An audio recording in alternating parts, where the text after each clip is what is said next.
Good evening, everybody. How's everybody doing tonight? Let me know you're here and where you're from in the chat so I know who's on. I'll be monitoring the chat best I can tonight and talking. I think there is a bit of a delay, but I just wanted to point out, and I'll try to remember to point out that there's a bit of a delay as we go forward tonight. As we are getting started, I just want to take a second to thank all the new channel members. You made the first month great, so thank you so much for everybody who's become a member.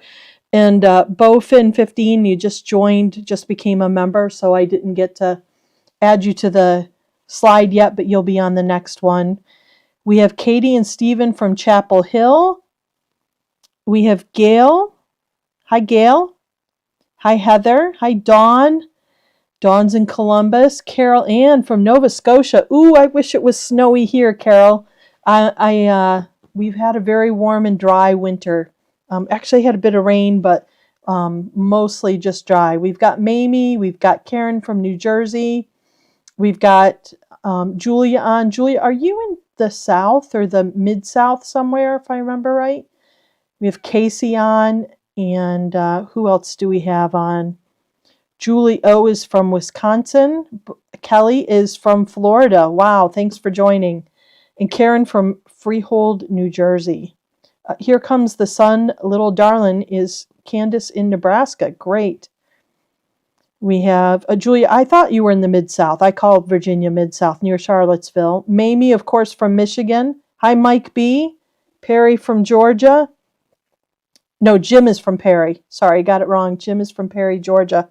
Well, thank you all for joining tonight. I think we're going to have a great time talking about boondocking.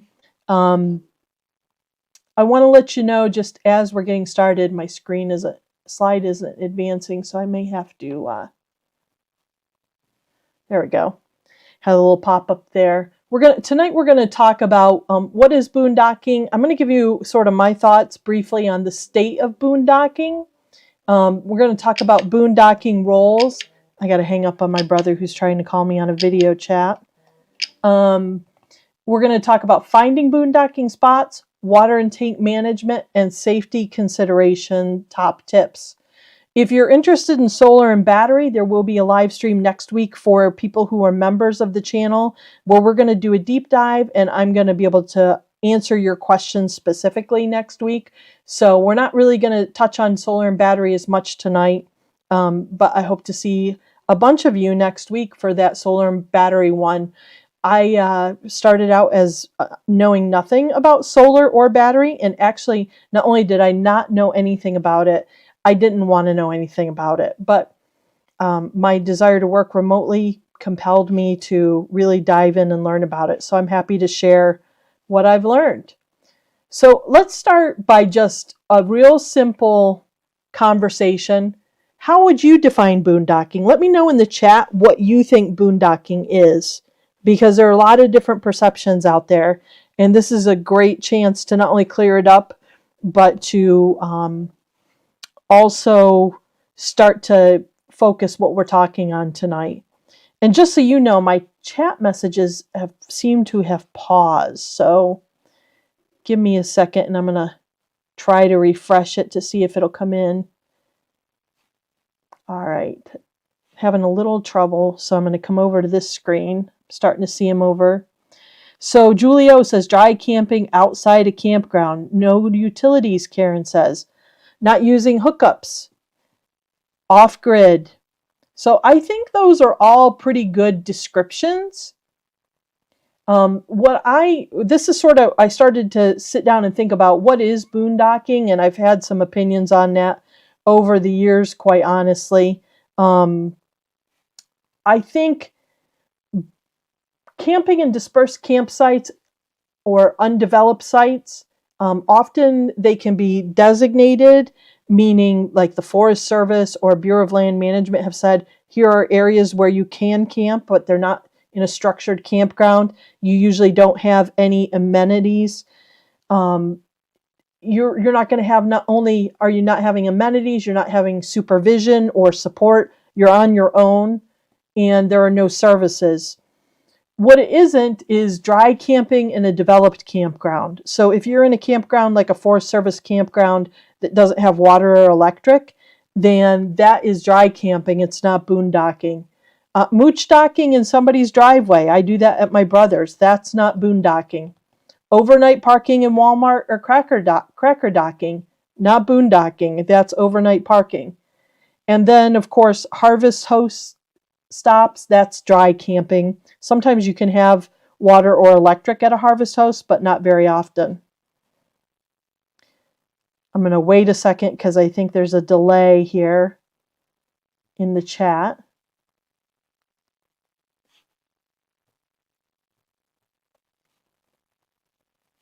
All right, so hopefully that has caught up some.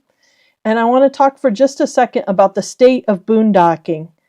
And what I mean by that is, if you would have asked me about boondocking in 2019, my perception of boondocking and my experience with boondocking would have been quite different than what it is today. I'm curious, how many of you have actually boondocked? If you've boondocked, let me know in the chat. If you're thinking about boondocking, let me know in the chat. Just where are you with boondocking? The reason I mentioned that it's not the same is because in 2020 when COVID hit and half the country decided it was time to go buy an RV, they also became enamored with boondocking. And I think some of the people who used to camp in campgrounds moved to boondocking. Some of the people who saw photos of great boondocking spots said, I want to do that too. And boondocking is no longer this pleasant experience of isolation or being out in the middle of nowhere by yourself. Quite often when you arrive at a spot that is legal for boondocking, it can be crowded, especially on a weekend, especially in the summer. So boondocking isn't what it used to be. Before 2019 and before when I boondocked, I could often experience that sense of isolation, but it's much harder now. As a matter of fact, I went to check on a popular boondocking area in the Tetons last year, and I'll tell you, some of those boondocking spots were limited because they had a lot of rain, and I just didn't want to drag the tab through all sorts of mud. But the boondocking spots where I'd camped in 2019 were packed. It looked like a parking lot. So I took a campsite at Gros Ventre in Grand Teton National Park and probably had more space and more privacy. Yes, I had to pay for the site, but it wasn't what it used to be. And when I camped there in 2019, late in the fall, I had a lot of space. There were other people boondocking, but it wasn't nearly as crowded as it has been the last couple of years. So I do want to help level set with expectations that boondocking may not give you the isolation that you desire if you're going to a popular spot. That being said, if isolation and privacy and quiet is really what you're after, you can still find those spots, but they're going to be in the less crowded, less popular areas. I know there's still a lot of places in Colorado you can go and experience some isolated boondocking. But again, you may have more people than you would have a few years ago. So just wanted to share that experience because it can be a little disappointing, quite honestly. I'm going to move on to what I'm referring to as boondocking rules, and I'll put rules in air quotes. And some of those rules are actual rules. Some of them are just more courtesy. I call them written and unwritten rules.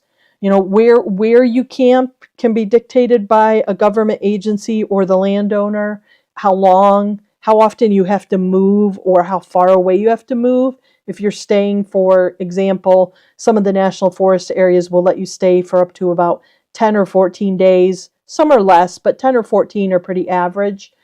You generally have to move, I think it's more than 3 miles. And you have to be away for a certain amount of time, and you can only boondock in the area so many times in a 3-month period. So those are some things you'll want to find out from the government agency that where the land is that you're camping. Also, whether or not you can dump gray water is going to vary. You need to check with the local ranger district for information about that. And whether a permit is required. I know there are some boondocking spots in Ohio, for example, on AEP land where a permit is required. And technically that's now state park area, but in Ohio, but different areas require permits. And of course, you'll want to make sure that you're abiding by any fire bans. I'm going to pause for a second and catch up with some of the comments. Mary said she needs to get the other half on board. May need to in the Tetons, just don't tell him. Oh boy, keeping it a secret, huh, Liz? Rob's boondocked many times. I bet you have. You've got some great boondocking out there in Colorado, Rob. Heather says not in the northeast, not a lot of places. It's true. Even Pennsylvania. We do have a national forest in Pennsylvania with some boondocking spots, but there aren't a lot of them. There are some in state forests as well in Pennsylvania. And that not every national forest has the same rules, so be sure to check. Absolutely. And not even within the same national forest, different ranger districts can have different rules. I know the Crested Butte area in Colorado, if you're camping in one ranger district, has very specific rules with designated sites. And then if you go just a few miles down the road, you can be in an entirely different ranger district with different rules. Stephen wants to know, are there more opportunities out west? Absolutely. One of the reasons that there's more boondocking land out west is because more of the land is owned by federal agencies and designed for public use. So you're going to have more opportunities either in national forest land, because there is more national forest land, and also on Bureau of Land Management land. And there are other areas too, fish and wildlife, areas where you can boondock. Sometimes state forests or state parks have areas that you can boondock. So we'll talk a little bit more about where to find spots later in the session. But yeah, I think that that's a great piece of advice about making sure that you're in an area where you understand the boondocking rules. Oh yeah, Anza Borrego is really a hot spot for boondocking as well. Unwritten rules almost goes without saying, but I'll mention it in case we have anybody on here who's brand new to sort of camping and some of the courtesy that goes along with it. Be courteous with your space and your neighbors. That can be everything from, how much you sprawl out all the stuff that you have with you, to your noise level, even your light usage and campfire usage. People are looking for a really more intimate with nature type of experience when they're boondocking. So if you're using a lot of bright lights, that might ruin your neighbor's experience. Generator use, I'd say use the golden rule. Be courteous. If I had a generator, I think I'd try to keep it to the normal campground hours and have a generator off by, 6 or 7 o'clock at night, and not run it overnight, because just people don't want to listen to your generator all night. Now, if you're all by yourself, I think that's a different story. But if you have neighbors, just be courteous. And then lastly, keep a clean campsite and practice leave no trace. Leave it better than you found it is a good rule of thumb when it comes to anywhere you camp, but especially if you're boondocking. I'm curious, did I forget anything? What other sort of guidelines or rules, if you would you suggest people try to follow if they're boondocking? I'm seeing a lot about limiting generators, radios, TVs, and lights. Yeah, Julia, absolutely. I watch TV when I boondock. I watch football games thanks to my Starlink, but I don't blast it. So I try to be considerate of my neighbors. All right. No music. Well, I think maybe keep music at a reasonable level. I wouldn't say no music, because it is public grounds and that may enhance the experience for some people. But certainly don't blast it and irritate your neighbors. I try to think not everybody has the same taste in music as me, so they shouldn't have to listen to my taste. I try to keep it pretty low. No generators. Well, I think, saying no generators again appeals to a certain type of person, but some people need it to recharge their batteries. I'm fine if people want to use their generators, but I think it's best used during the day versus overnight, so you're not ruining it for your neighbors. Hi, Betsy. We got Betsy from Columbus has joined the chat. So next I want to talk about finding the right boondocking spot. And it's really easy to find spots, quite honestly. If you look, there are several apps that you can use: Campendium, X Overland, free campsites, The Dirt, plus more. Those are the ones I've used in the past to find boondocking spots. But to be honest, I think I do better when I go to the list that's on the right, where I'm looking at either the agency website or ranger station maps, and that can be the motor vehicle maps or just the maps that are available through the Forest Service. But driving around is where I've scored some of my best boondocking spots. So get to an area. Maybe the first time you're there, you camp at a campground or you find a boondocking spot. But then I use just the power of observation to find additional sites. And then, of course, Google Earth can be another spot. You can actually spot people boondocking on Google Earth sometimes. Heather wants to know, how close do people park campers next to you when boondocking? I have found that to be inconsistent. And I think a lot of it has to do with how new people are to boondocking or just how aware they are, Heather. I've been in spots where if people see I'm boondocking, they'll just move on so that they, aren't infringing on my space. Other times I've had people pull up, not like right on top of me, but pretty close to me. And I wish they would have moved a little further away, but they didn't. And so it can vary. And there are no rules. You can't stop people from camping next to you.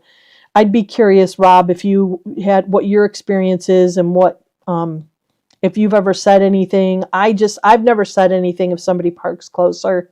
To be honest, those people don't usually stay more than a night or so. So it's not been too much for me. Mamie wants to know, do you plan your boondock sites before you start your trips? Yes and no, Mamie. Sometimes I have a few in mind, but to be honest, it's always when I get there, how many people are already there type of decision. So I always have a few sites in mind, and I might drive around a bit to find one that looks a little more empty. I did that last year, and I found it very helpful. Does All Stays have boondocking locations on it? Stephen, that's a really good question. All Stays doesn't have an Android app, and so I'm an Android user and don't know if All Stays has boondocking spots on for iPhone. I would be surprised if it didn't. I think it probably does. Does anybody know if All Stays has boondocking spots? I think they have overnight parking spots. Rob's never had a problem with campers getting too close. No, it doesn't, Dawn says. So no to All Stays. Yeah, Rob, I think I've had it once where they got closer than I preferred, but it wasn't terrible. For the most part, most people boondocking are after the same thing you are, your space, your privacy. But in some of those more crowded areas like the Tetons, people can be stacked in fairly close. So I think it also depends on how much space is available and how busy the area is. I think if you're going on the holiday weekend, it's going to be busier and you might run the risk of people being closer. So those are just some of my tips. I'm curious, any other tips that I'm forgetting about finding a good boondocking spot?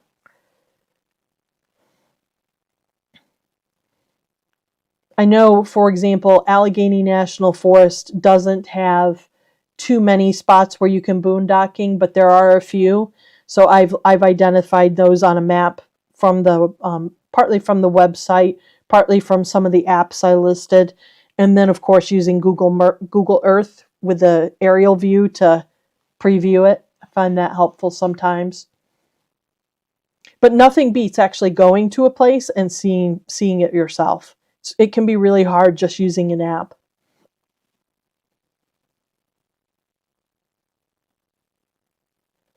Allstays has overnight parking spots and developed campsites, including national forests. Thank you, Dawn. So this topic is, I think Heather suggested this. One of the members suggested this, and I thought it was a really good idea to talk about water conservation and tank management type of tips. This is a classic case of your mileage may vary with how much water you need and how long you can boondock for in your 320 or 400 or tag. And it also is going to vary based on how many people are camping with you. As a solo camper, without being too awfully careful, I can go 5 to 7 days on one full freshwater tank in my Tab 320. I think if there were another person there, sometimes my sister-in-law Nina's with me, and that does reduce it, showers especially. But I've found I can take about 3 showers if I'm judicious off one tank, 3 showers, and still have water to do dishes and wash up with and flush the toilet with. I will also, to help conserve water, sometimes have separate water containers and either use that to flush the toilet with, use it separate. I always, to be honest with you, have separate drinking water, just because it's easier to keep that clean and keep from getting sick. But I also will have water containers that I use to refill the tab at times. So it depends on how long I'm in a camp, what kind of water I bring with me.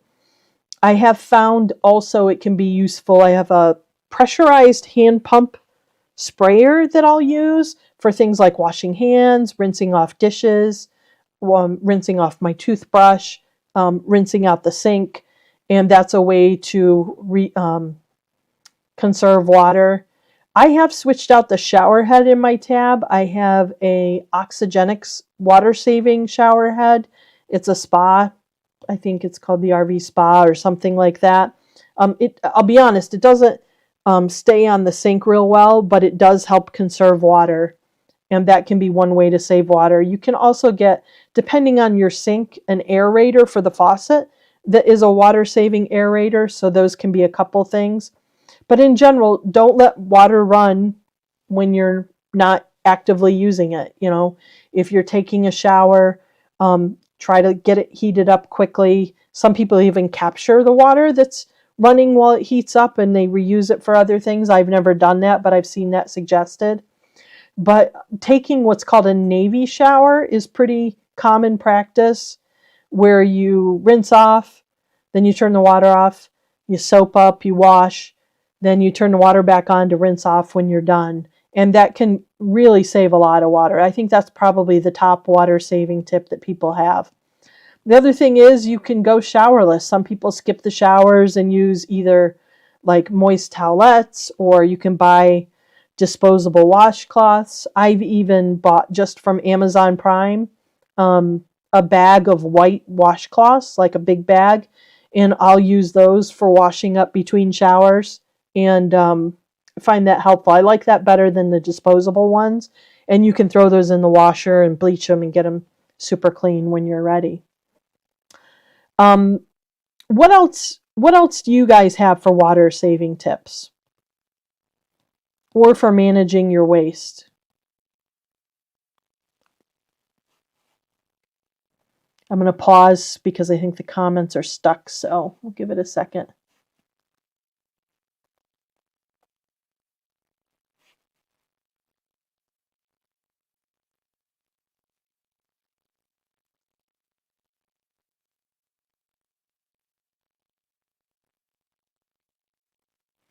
There is a pretty good delay, like almost 30 seconds. So I just saw Casey Lee ask, how do you wash your faces in the morning?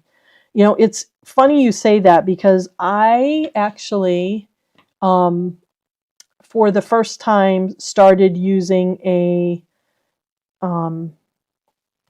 Dometic water jug. I have a note asked me about my Dometic water jug and faucet. And it's a water jug with a rechargeable battery-powered faucet that you can either sit on top of the water jug or elsewhere. And I will pour some into a kettle, heat the kettle, and then I'll have hot water to wash my face with. I'm catching up here. I have a 320. It's not that easy to use the sink. Oh, the clamshell. Gotcha.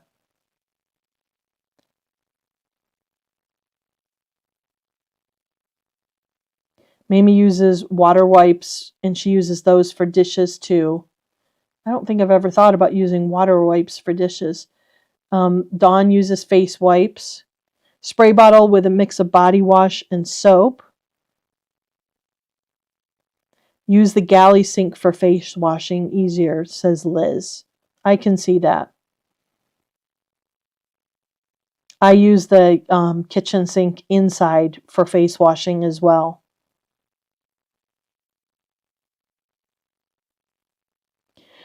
Heather says she's carried 3 50-gallon barrels on my truck for my horses and self. This is the first time to support a person trailer. That's a lot of water. That's heavy too. That's a lot of weight. I typically, if I'm boondocking, I mean, let's be honest, you're not that far where you couldn't go and get water usually. But I probably don't usually have more than 5 extra gallons with me just because of space and weight.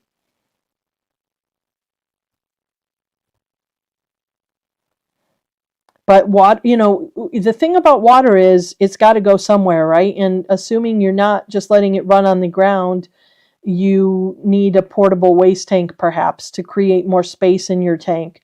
I know a lot of people have like 12 to 18 gallon gray portable waste tanks. I have 2 small, I think they're 5 or 6 gallon blue portable waste tanks that don't have wheels, but they're a little easier for me to lift than those big heavy ones. Matthew wants to know, do you travel with full tanks or fill up on location? Matthew, I more often than not travel with full tanks. I don't notice much of a difference in gas mileage, truthfully. And it can be, I don't want to get to a spot where I think I'm going to be able to fill up with water only to find out that I can't. Sometimes I use the water in transit too. It can be easier, especially during COVID. I got in the habit of just using the restroom in the camper instead of stopping at a, gas station or somewhere else. So it's a good question. Dawn, I'm going to start washing dishes outside sometimes. Me too, Dawn. That's funny because we hadn't talked about that, but that's something I've been thinking about too. With my new Dometic camp table, which I love, I'm going to start doing that. And Kelly, do you carry a spare tank to empty gray or black? I think we just talked about that. Dry shampoo is great too. Mamie, it's funny you say that because I have not had great luck with dry shampoo. It just doesn't do a very good job on my hair. I was hoping it would help me, but it just, to be honest, it has not helped me. So I don't know why. I don't know if certain types of hair do better with it. I'd be curious if anybody else knows. Would you post the link for the Dometic water jug? Sure. Post that right now.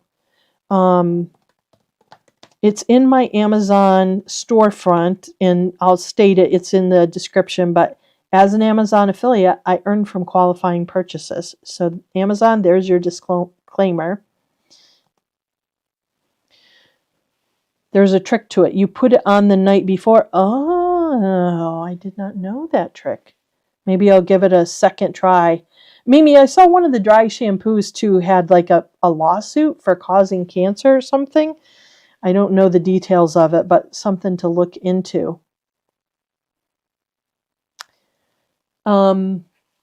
So yeah, those would be my water saving tips. I'm curious what I might have missed. As far as tank management goes, I mean, these aren't like earth-shattering tips, but I typically, if I'm out and about, I try to use the restroom before I come back because that's one less flush. I also try to be smart about how much water I'm flushing, especially with the cassette toilet. The longer you hold the button down, the more water comes out. And you don't always need a lot of water. Sometimes you just need a little bit.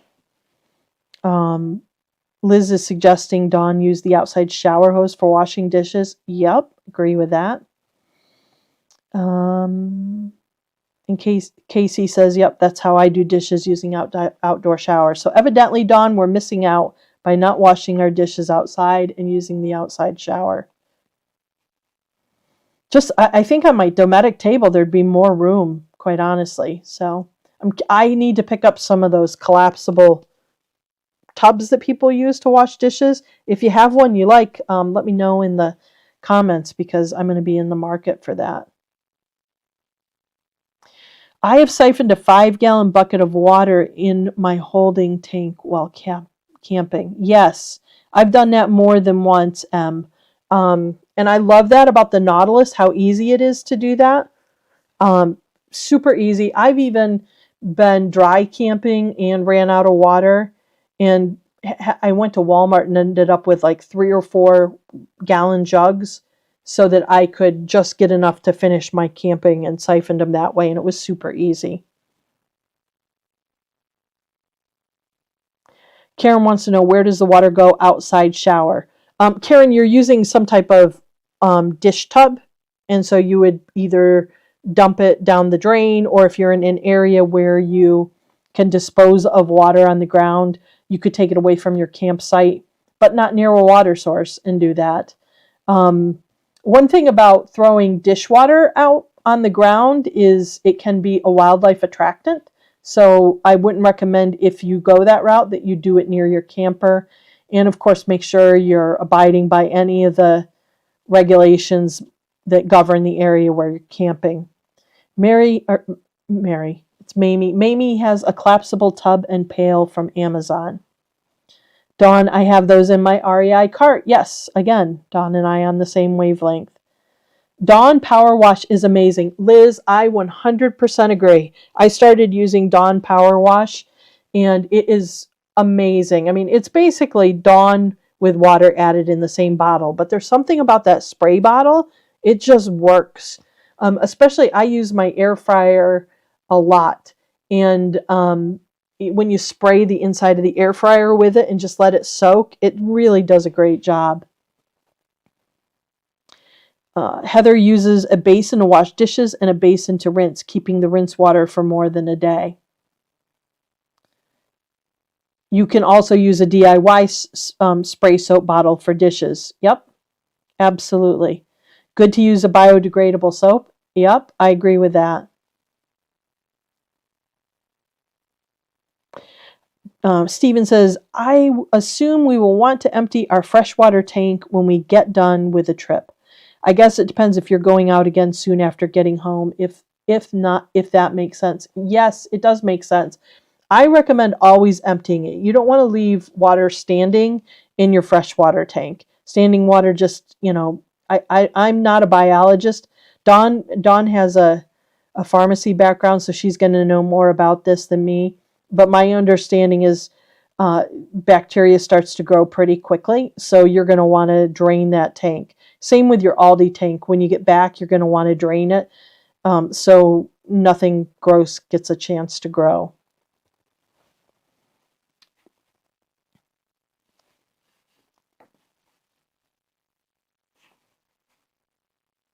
Let's see if I got everybody's questions. I'm going to switch over.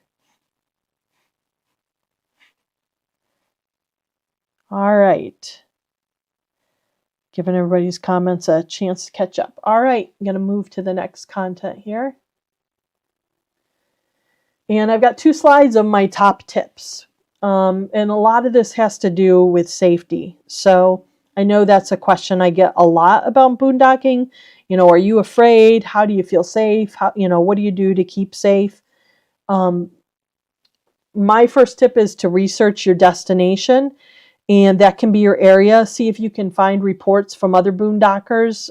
I have read reports that talked about crime, and it helps you know to keep away, especially in the Boulder, Colorado area. There were some spots I was interested in, and when I started digging in, I found that they tended to have more crime, so I avoided those.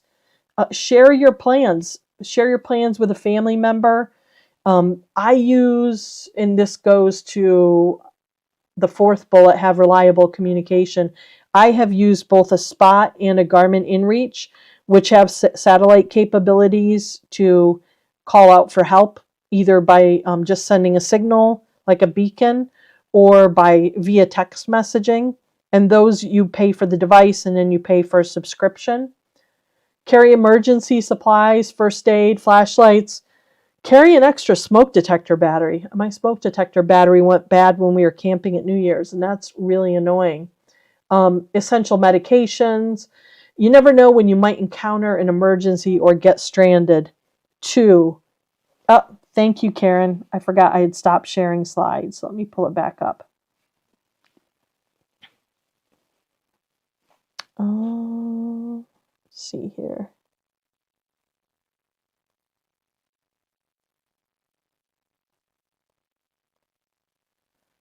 Doo-doo-doo.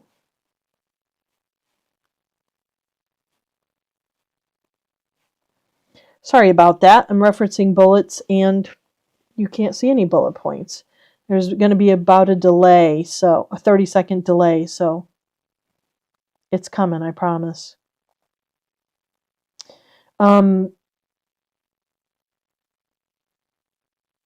So where was it? Oh, emergency supplies. Yeah, you never know. You could run into a situation where unexpected bad weather comes and maybe the road is washed out and you're stranded, or maybe you get sick. I know that's happened to me when I've been camping where I've been sick, and it was really helpful to have extra supplies on hand. So just be prepared.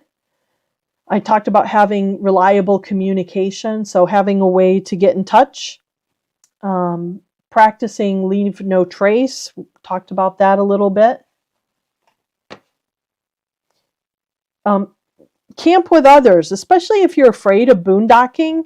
It's okay. You don't have to do everything at once. The key is you don't even have to boondock. If you're not comfortable with it and you're nervous to the point where it's going to ruin your experience, then don't feel pressured to do it. Do what you feel comfortable with and ease into it.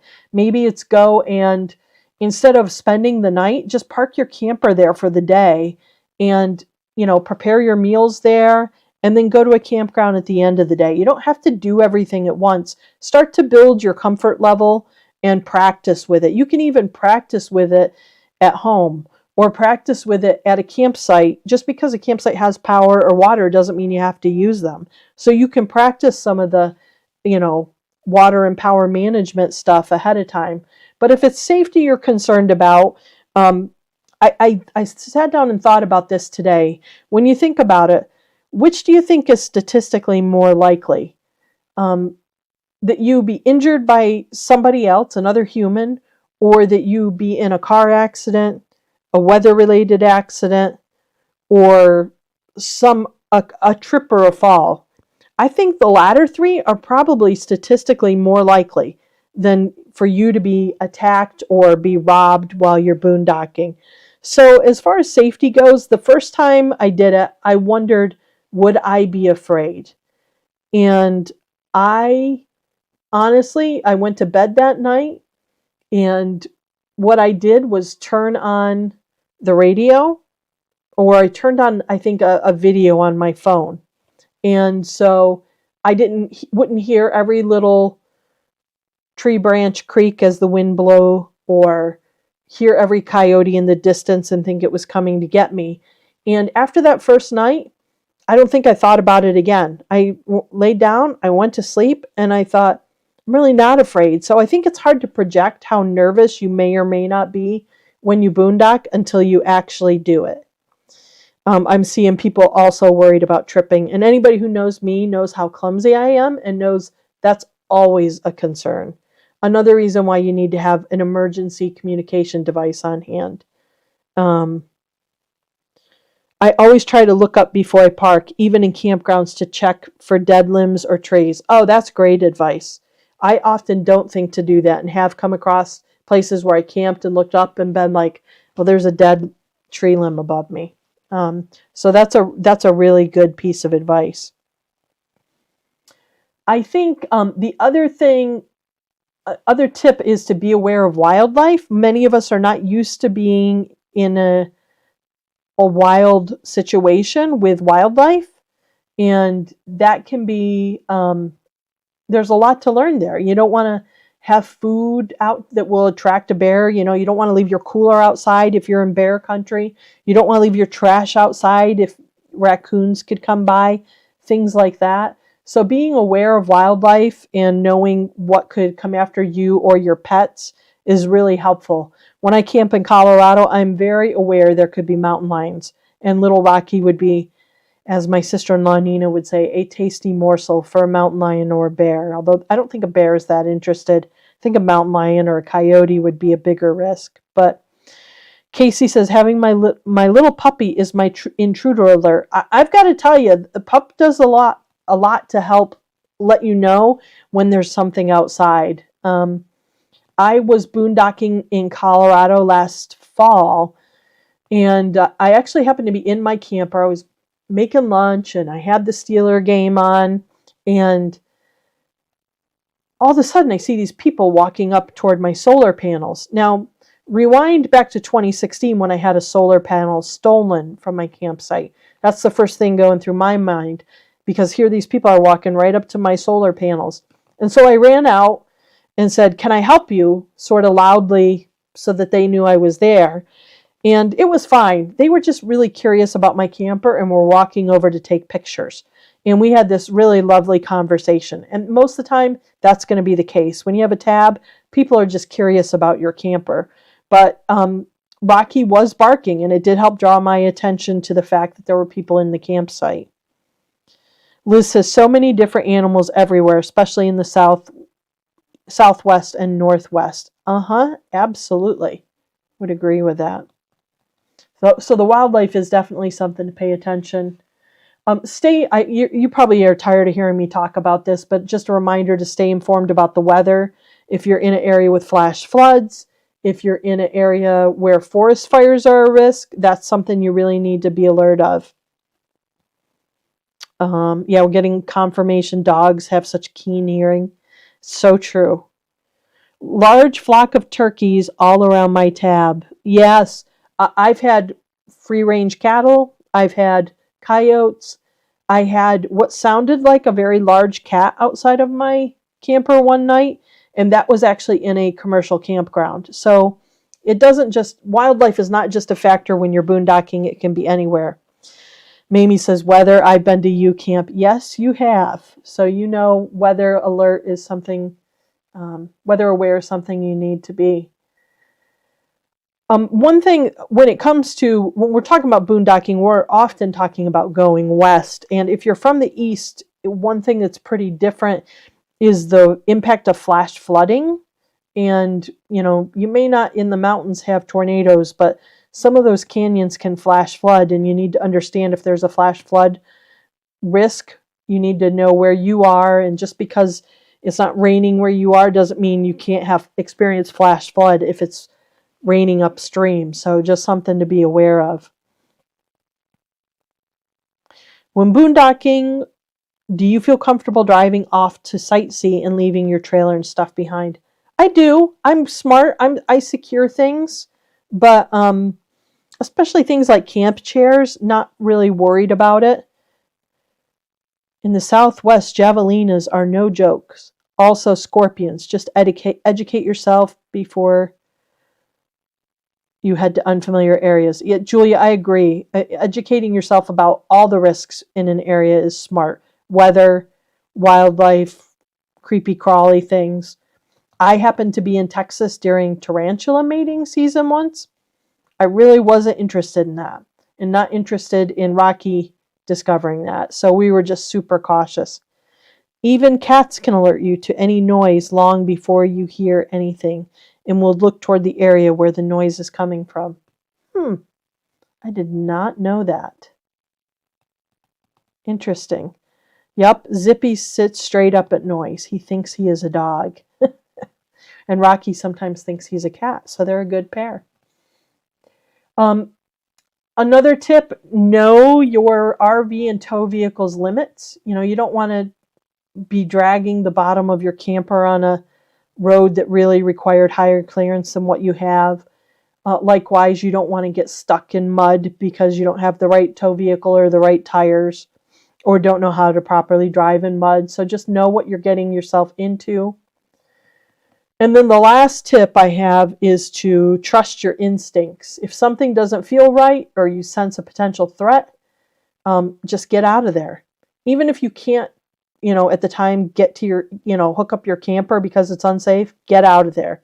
Everything is replaceable except for you and your pet. So get your pet and get out of there, would be my advice if you're uncomfortable. Of course, if you can, pack everything up and hook up and get out. I camped at I was about to camp at a state recreation area in Nebraska once. And I just got my camper backed into my site. And as I'm finishing up, I see in my side mirror people behind me about 50 yards, and it was a drug transaction taking place. So I just pulled right on out as quickly as I had backed in. That wasn't where I wanted to spend the night, at a park that would be the site of local drug trafficking. So use your gut instinct. Have you used motion sensor lights outdoors? I have not, Liz. I've never felt the need for that. I will say I did have nuCamp at the service center installed a backup camera for me, and it also the setup I have includes cameras on the side markers. Now, those cameras, I wasn't thinking when I asked them to install them. If I were to do it again, I probably would have asked them to install it so that those cameras are connected to the Tab House battery. I have them powered by my Jeep battery instead, and I may change that at some point. But the great thing about that type of surround camera system is that there's actually 2 or 3 great things. One, the audio on it is fantastic, so you can hear. If somebody's talking outside, you could hear. Secondly, the night vision on those is also amazing. And then third, you can sort of spot on what's going outside without tipping your hand. So whether it be a person or an animal, you can gain visibility without opening a shade or window, which would draw attention to you. So that can be another thing, another way to be a little more secure. But nuCamp has recently started doing those camera installs on 320s, and I think the other campers as well at the service center. So that may be something, if you're interested in having done, that you do. I really am happy with that. It's also great when you're driving, to be quite honest, because it gives you visibility of what's behind you, even better than a tow mirror would. I don't really use them for backing up as much as I use them for just visibility. Casey uses solar, especially in a remote location. Yeah, with so many solar lights, it's pretty easy to do that. Link for the camera. Karen, I got the camera through nuCamp, so I don't have a link for that. But if you're having nuCamp do it, they can, you don't have to worry about procuring the camera. They have those for you right there. What other tips do you have about safety and security that I'm not thinking of?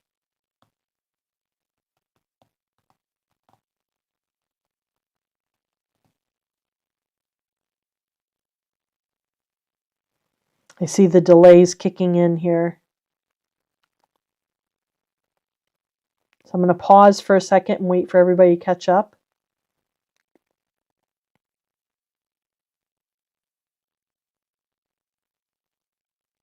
Oh, hi, Reginald. I spent the night at Walmart in Petersburg, Virginia. Other campers were in the lot as well. Woke up to a couple of punk rock looking kids asking me for a cigarette. Oh, that's lovely, isn't it? It could have been worse though, right? I mean, this day and age, asking for a cigarette is definitely not the worst thing you could encounter. But yeah, you do. I will even preview a Walmart or a Cracker Barrel before I camp there to get a feel for the area and read reviews just to sort of get a sense of what kind of area it is. I don't know if you caught it, but nuCamp has the cameras. I didn't have to supply it. Hi, Pat Wilson. Thanks for joining.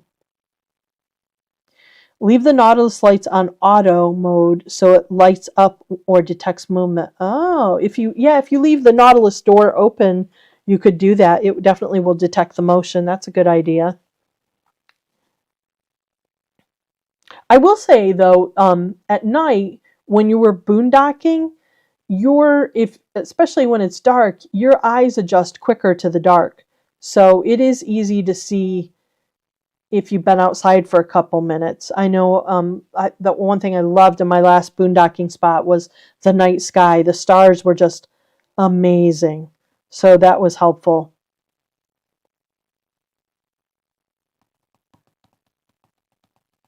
As a backpacker, we are used to tying up food in a tree away from our site. Do you guys just keep your food inside your trailers, tow vehicles when you are boondocking? I mean, Stephen, that's a really good question, and it's something I asked, and the feedback I've got so far, and I will say I haven't camped on the West Coast, so it might be different on the West Coast because I've been told bear behavior, grizzly behavior, is very different in California than it is in Colorado and Wyoming. I always just keep my food in my camper or in my car. And when you go to Yellowstone, they tell you to use your car as a bear box. They also have bear boxes. When I was at the Tetons, I was told as long as it's in my camper and I keep my campsite clean, I should be fine. So I think for the most part, you're going to be okay keeping your food in your camper. It was definitely a question I asked. I was like, does that mean I have to close the windows? But the bears typically are not going to break into your camper. That being said, I did see a story once where in the Book Cliffs, which is an area west of Grand Junction, Colorado, sort of in the Utah desert area, a bear did start ripping the sidewall off a camper to try to get inside. So anything's possible, but I don't know that it's likely. Julia says, keep some personal safety items that you can mindfully use just to have in case. Oh, I like that. I'm going to put that on the screen. That's a great tip. I have a couple of solar-powered motion lights, sometimes set up on the front bins, one toward the tab door, one toward the vehicle door. I like that. Em said, I would not stay at Cracker Barrel anywhere near a big city. Not safe. Yeah, I typically find the more rural areas are better for overnight parking in general. I try to avoid cities for overnight parking because there's just too much going on. Dawn says the most unsafe I felt was at Walmart. A bunch of kids were yelling and talking about how they could live in my camper. They can't live in your camper, Dawn. That's your camper, not theirs.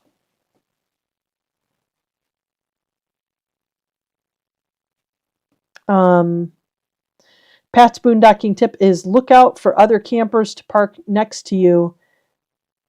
And are they running generators? Yep. That happened to Pat when he was overnight parking, where he had some carbon monoxide issues from a generator from a camper that pulled inside right beside him. Lori wants to know, hi Lori, how do you stay warm boondocking long times? Our battery runs down and can't support propane. Yet you do need some battery for your Aldi to run. A lot of times people miss that.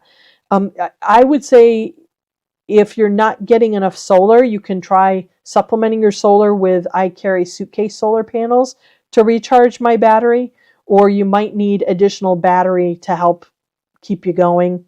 You can recharge your battery with a generator. I don't like to do that overnight though because of the noise. But my first thought would be to look at your battery capacity and your solar to see if you need to augment those. Yeah, you guys are really getting a crash course in all sorts of things related to your tab, Lori, with all the travel you're doing, which is really cool.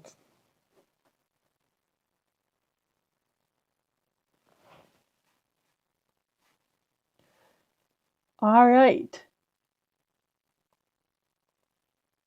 So just to sum it up, as far as staying safe, do what makes you comfortable. Find out how safe an area is ahead of time. Be prepared for the weather and fire danger. Be aware that wildlife can pose danger for you and your pets, and know how you will get help if you need it. So how low is low battery for heater? Oh, you would ask me. I don't remember what it is off the top of my head. I think the Aldi manual does tell you what the voltage has to be, Casey. It's a voltage level, but it's below 12%. If you're registering below 12%, your Aldi isn't going to fire up. Liz says, we always travel with a comforter and a quilt, not just relying on the Aldi. Yeah, that's a good idea. If you're traveling where it's going to be super cold, I always have a couple extra blankets. And then I have my 4-legged furnace that keeps me pretty warm at night too, sometimes too warm. As a matter of fact, I often have the window open and while the Aldi's running, or I turn the Aldi down to about 59 because it gets so warm in the camper.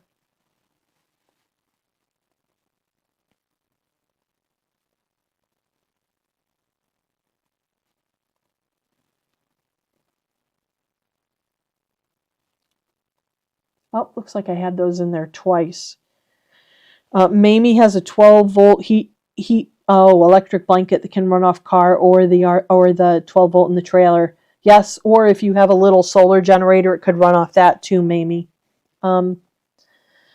So, I have this quote because I think this is why a lot of us want to boondock, because it does give us just this sort of respite from a busy, loud world. I know I live in sort of a city area, and when I boondock, or even when I just get to a campground that's quiet, it's just so refreshing for me. And so boondocking really can create a wonderful camping experience. Don't let all the things that could go wrong or all the things that could scare you keep you from boondocking. It is definitely worth the payoff. If you have questions, you can always check out on my website. I have some blog posts that can answer questions, other YouTube videos that answer questions, and then you can always use the contact form to shoot me an email. And as I have time, I try to respond to those questions. So I hope this was helpful for you. Thank you, Reginald, for that kind word. Thanks, everybody, for joining. And again, next week, we are having the solar and battery deep dive for people who are members. So if you're a member of the YouTube channel, feel free to join that webinar. I hope everybody who's a member will plan on joining. There's a link in the description of this video on how to become a member if you're interested. But thanks. I really appreciated the engagement and everybody who took the time to come tonight. Really was fun. I'll see you next time.